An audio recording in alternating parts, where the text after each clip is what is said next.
মাদ্রাসার বিষয়ে আমি কিছু কথা বলবো। আমি 2022 সালে ঢাকায় গিয়েছিলাম কোনো কাজে। যাওয়ার পরে আমি সেখানে এক বাসায় ছিলাম। তো বাসাওয়ালার এক ছেলে আর এক মেয়ে।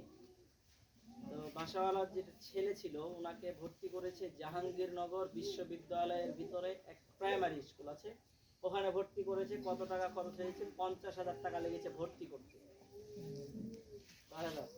50,000 টাকা শুধু ভর্তি ফি, মাসিক ফি আছে আলাদা।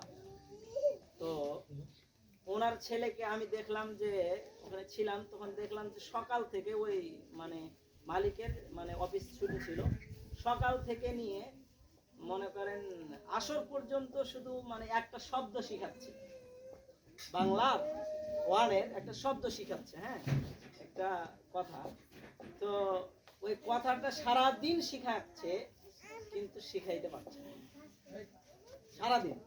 আপনি কথাটা ভালো করে বুঝেন। জাহাঙ্গীরনগর বিশ্ববিদ্যালয়ে পড়ে, বুঝতে পারেননি? প্রাইমারিতে পড়ে। উনি শুধু প্রাইমারিতে শুধু পড়ে না, একজন টিচার রাখা আছে যে মাসে 3,000 টাকা করে নেয়, 1 ঘন্টা করে ক্লাস করে, বুঝতে পারেন? বাড়িতে এসে কথা বুঝে নেওয়া ভালো করে। প্রাইভেট পড়াচ্ছে, আবার সবচাইতে একটা ভালো একটা কি নাম করা প্রতিষ্ঠান, তার ভিতরে আবার কি করাচ্ছে? পড়াচ্ছে। আবার এখানে কি চলে? প্রাইভেট চলে। ওনার বাবা সকাল থেকে আপনার মনে করেন ওই ডিসেম্বর মাসে গিয়েছিলাম, মানে বছরের শেষ, কিন্তু ওইটা তার মানে তাহলে বছরের শেষ যদি হয় তাহলে বই শেষ হয়ে গেছে অবশ্যই। বই যদি শেষ হয়ে যায়, ওনার বইয়ের প্রথম পৃষ্ঠা পড়াচ্ছে ওনার ছেলেকে। ব্রেন নাই ছেলেটার এমন নয়, ব্রেন আছে, মেধাও আছে, সব আছে, কিন্তু তাকে পড়ানোর পদ্ধতি যেটা প্রয়োজন সেটা নাই। সকাল থেকে নিয়ে আসর পর্যন্ত পড়াচ্ছে, কিছু করতে পারেনি। আমি ভাইকে বললাম, ভাই আমাকে কি 10 মিনিট সময় দিবেন? আমি ওনাকে 10 মিনিট পড়াবো মাত্র, বুঝতে পারেন? উনি সারাদিন পড়াচ্ছে আর আমি বলেছি 10 মিনিট। আমি 10 মিনিট পড়াইছি, আলহামদুলিল্লাহ ওই ছেলেটা যে শব্দটা পারছিল না ওই শব্দটা 10 মিনিটে শিখে গেছে। কথা বুঝতে পারেন? তো উনি বললো, ভাই যে আমার প্রাইভেট পড়াই ভালো, প্রতিষ্ঠানেও পড়াচ্ছে কিন্তু কাজ হচ্ছে না। উনি তখন মানে কষ্টে আরেকটি কথা বললো যে আমার মেয়েকে ভাই আমি এক নুরানি মাদ্রাসায় দিয়েছি, ঢাকার বুকে নুরানি মাদ্রাসা, ওখানে দিয়েছি। তো আমার মেয়েরও অবস্থা এমন, পারে না, ওনাকেও কিন্তু প্রাইভেট পড়াইতে হবে। কথা বুঝে না? আমি ওই সময় একটা মনে মনে চিন্তায় গেছিলাম, 2022 সালের ঘটনা বলছি, যে আমি যদি এরকম একটা প্রতিষ্ঠান করতে পারি, যে প্রতিষ্ঠানে ছেলে মেয়েগুলো বাংলাও শিখবে, পাশাপাশি কোরআনও শিখবে। কোরআনটাকে আমরা মূল উদ্দেশ্য বানাবো, এর পাশাপাশি আমরা বাংলা, ইংলিশ, গণিত, দুনিয়াবি কিছু জ্ঞানের জন্য এগুলো কি করব? শিক্ষা দিব। সেই দিন আমি মনস্থ করেছিলাম। তো যাই হোক, আল্লাহ পাক রব্বুল আলামিন এতদিন হয়তো কবুল করেনি, যার কারণে আমি এই কাজে অগ্রসর হতে পারিনি। কবুল করেছে, তাই আমি অক্টোবরের 17 তারিখে এই মাদ্রাসার কাজ শুরু করেছি। অক্টোবরের 17 তারিখে আল্লাহ তাআলা খুব ভালোভাবে ইনশাআল্লাহ আলহামদুলিল্লাহ খুব ভালোভাবে প্রতিষ্ঠানের কাজ শেষ করতে পেরেছি। এখনো প্রতিষ্ঠানের অনেক কাজ আছে। এখানে যে প্রতিষ্ঠানটা আমি গড়েছি উম্মুল কুরা মাদ্রাসা, এখানে বাইরের কোনো মানুষের 1 টাকা অনুদান নাই। 1 নাম্বার। আমি শুধু তাদেরকে বলেছিলাম, মানে যারা দিতে চেয়েছে আমি এতটুকু বলেছিলাম, ভাই আমার প্রতিষ্ঠানের জন্য আপনি দোয়া করিয়েন। কি করবেন? দোয়া করিয়েন। আপনি দোয়া করবেন, বাকিটা আমার আল্লাহ দেখবে, বাকিটা আমার আল্লাহ ব্যবস্থা করবে। আমি আল্লাহর উপর ভরসা রেখেছি। আলহামদুলিল্লাহ মাদ্রাসা প্রায় 5 লক্ষ টাকার কাছাকাছি খরচ হয়ে গিয়েছে। কথা বুঝতে পেরেছেন? এখানে বাইরের কোনো মানুষের 1 টাকাও দান নাই, 1 টাকাও কি নাই দান। আমার পরিবারের পক্ষ থেকে আমি নিজে ব্যক্তিগতভাবে এই মাদ্রাসার কাজগুলো করেছি। আপনারা দোয়া করবেন, বাকিতে যাতে যে কাজগুলো বাকি আছে এগুলোও যাতে আমরা ভালোভাবে করতে পারি, এই দোয়া আপনাদের কাছে কামনা করছি। আপনি যদিও আর্থিকভাবে সহযোগিতা করতে না পারেন, তবুও আপনার কাছে আমার অনুরোধ থাকবে, আপনি কথা দিয়ে, আপনি শ্রম দিয়ে আপনি একটু কি করবেন, এই মাদ্রাসাকে ভালোবাসার চেষ্টা করবেন। কথা বুঝতে পারছেন কি? এবং এই মাদ্রাসাতে আমি যে শিক্ষার ব্যবস্থা রেখেছি বললাম, বাংলা, ইংলিশ, গণিত সবকিছুই থাকবে এবং কোরআন আমাদের মূল উদ্দেশ্য। আমাদের 1 নাম্বার সাবজেক্ট হচ্ছে কোরআন শিক্ষা করা। 2 নাম্বার হচ্ছে আমাদের মুআমালাত, মুআশারাত, তলাবুল ইলমি ফারিদাতুন আলা কুল্লি মুসলিম। ওই প্রত্যেকটা মানুষের জন্য এতটুকু জ্ঞান অর্জন করা ফরজ, কতটুকু চলতে, মানুষ একটা চলাফেরা করতে যতটুকু জিনিস জানতে হয়, মানুষ একটা জীবন চালাতে যতটুকু জিনিস প্রয়োজন, এতটুকু জ্ঞান প্রত্যেকটা মানুষের জানা ফরজে আইন। কি ফরজে আইন?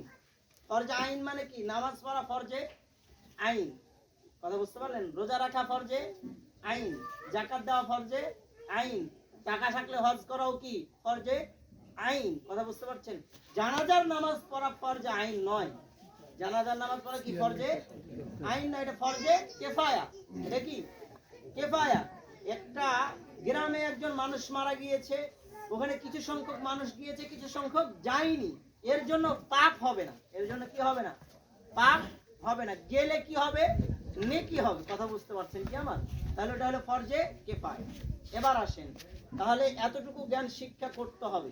একজন মানুষ আমাদের সমাজে দেখেন যে একজন মানুষ মারা যাচ্ছে, আমরা অমুককে ডাকাডাকি করছি ধোয়ানোর জন্য, করছি না? করছি। একজন মহিলা মারা যাচ্ছে, আরেক জায়গা থেকে ধার করে নিয়ে আসছি। আপনার পরিবারে এমন একজন মানুষ নেই যে তাকে গোসল দেওয়া হবে। তাহলে এগুলো আমাদের শিক্ষা করা কি ফরজে আইন? শিখতেই হবে এগুলো, এগুলো শিখতেই হবে, এগুলো বাধ্যতামূলক। তো আসুন আমরা 1 নাম্বার হচ্ছে কোরআন শিক্ষা দিব, 2 নাম্বার এই যে ইসলামিক যে জ্ঞান, এই জ্ঞানগুলো আমরা তাদেরকে শিক্ষা দিব, এবং দোয়া দুরূদ, চলতে ফিরতে যত দোয়া আছে গুরুত্বপূর্ণ, এই দোয়া শিক্ষা হবে। এরপরে আমাদের বাংলা, ইংলিশ, গণিত এগুলো থাকবে।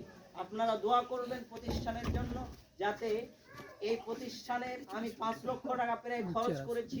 আমার দুনিয়ার কোনো উদ্দেশ্য নাই, একটাই উদ্দেশ্য, আল্লাহকে রাজি খুশি করা।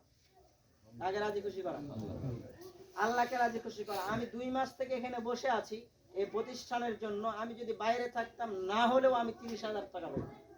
কয় হাজার? কথা বুঝতে পারছেন কি? এখানে আমার দুনিয়ার কোনো স্বার্থ নাই। অনেকে অনেক কিছু মানে বলতেছেন বা ভাবতেছেন, এটা ভাবলে সম্পূর্ণই ভুল হবে। আপনি যদি ভাবেন কথার কথা যে 5 লক্ষ টাকা আমি খরচ করেছি এখানে, তাই না? 5 লক্ষ টাকা যদি আমি প্রতিষ্ঠানের ওপর দিয়ে তুলতে যাই, কয় বছর লাগবে বলেন? আমার প্রতিষ্ঠানে যারা ভর্তি হচ্ছে, তাদের ভর্তি ফি হচ্ছে 500 টাকা, মাসিক ফি 500 টাকা। কয় টাকা? 500 টাকা। কথা বুঝেন? ভর্তি ফি একবার দিবে, মাসে মাসে 500 দিবে। আমার অলরেডি শিক্ষক, বাইরেরই শিক্ষক আমি ছাড়া আছে 3 জন। কয়জন? 3 জন রাখা হয়েছে। তাহলে 3 জনকে মনে করেন 3 পাঁচা 15,000 টাকা বেতন দিতে হবে। আসেন কথা বুঝেন ভালো করে।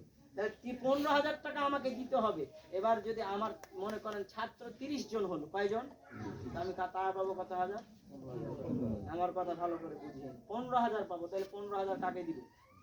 শিক্ষককে দিব। তাহলে আমি ফ্রি আছি এখন। আমি কি আছি? আমার কথা বুঝিয়ে। তাহলে 5 লক্ষ টাকা কি আমার উঠবে? আপনি যদি উঠার কথা বলেন, উঠবে কি? আমি তো উঠানোর জন্য এই টাকা খরচ করিনি, আমি করেছি কাকে রাজি খুশি করা? এবং আমার এই গ্রামে একটা প্রতিষ্ঠান এমন দরকার ছিল যেখানে মহিলারা শিক্ষা অর্জন করবে, কোরআন শিক্ষার পাশাপাশি দুনিয়াবি জ্ঞানও অর্জন করবে, এমন একটা প্রতিষ্ঠান ছিল। ওই যে ঢাকা গিয়েছিলাম, তখন মনস্থ করেছিলাম, আল্লাহ তাআলা কবুল করেছেন হয়তো, তাই প্রতিষ্ঠান গড়তে পেরেছি। আপনাদের কাছে আমার অনুরোধ থাকবে, আপনারা আমার জন্য দোয়া করবেন, প্রতিষ্ঠানের জন্য দোয়া করবেন। 2 নাম্বার আরেকটি কথা, আমার প্রতিষ্ঠানে আমি এতিম যারা আছে, তারা এতিম, বাবা মারা গিয়েছে, তাদের জন্য উন্মুক্ত, তাদের কাছে কোনো টাকা পয়সা নেওয়া হবে। আমি আমাদের হাজী আব্দুল কুদ্দুস মামার মেয়ে, ওনার 2 জন, এক ছেলে এক মেয়ে, ছোট, তো ওনাদেরকে ভর্তি নিয়েছি আমি। তাদের কাছ থেকে শুধু ভর্তি ফি নিয়েছি, মাসিক কোনো তাদের কাছ থেকে টাকা নেওয়া হবে না। বুঝতে পারছেন? তাহলে ইয়াতিম কেমন জিনিস? ইয়াতিমকে যারা দুনিয়াতে লালন পালন করে, যারা তারা কিয়ামতের দিন মুহাম্মদ সাল্লাল্লাহু আলাইহি ওয়াসাল্লামের সাথে জান্নাতে থাকবে। কোথায়? পৃথিবীতে এমন কোনো কাজ নাই এত গুরুত্বপূর্ণ ইয়াতিমকে লালন পালন করা। তাই আমি তাদের জন্য ফ্রি ব্যবস্থা করেছি। যেহেতু আমার এখানে ইয়াতিম আছে, তাহলে আপনিও চাইলে এখানে অংশগ্রহণ করতে পারেন। কি করতে পারেন? অংশগ্রহণ করতে পারেন। যে আমার এই মাদ্রাসায় প্রতিষ্ঠানে ইয়াতিম পড়ছে, তাদেরকেও কি যে আমরা কি করি? সহযোগিতা করি। তবে অন্য কোনো দিক দিয়ে আপনাদের কাছে কি নেই?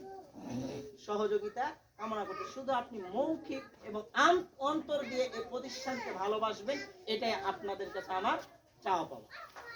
ইনশাআল্লাহ আপনারা সবাই আমার এই প্রতিষ্ঠানের জন্য দোয়া করবেন, এটাই আপনাদের কাছে অনুরোধ। এবং এই প্রতিষ্ঠানকে ভালোবাসবেন, সহযোগিতা করবেন। আমাদের আর একটা প্রতিষ্ঠান আছে, তাই না? আফসারিয়া শীতল আফসারিয়া হাফিজিয়া মাদ্রাসা। কথা বুঝতে পারছেন?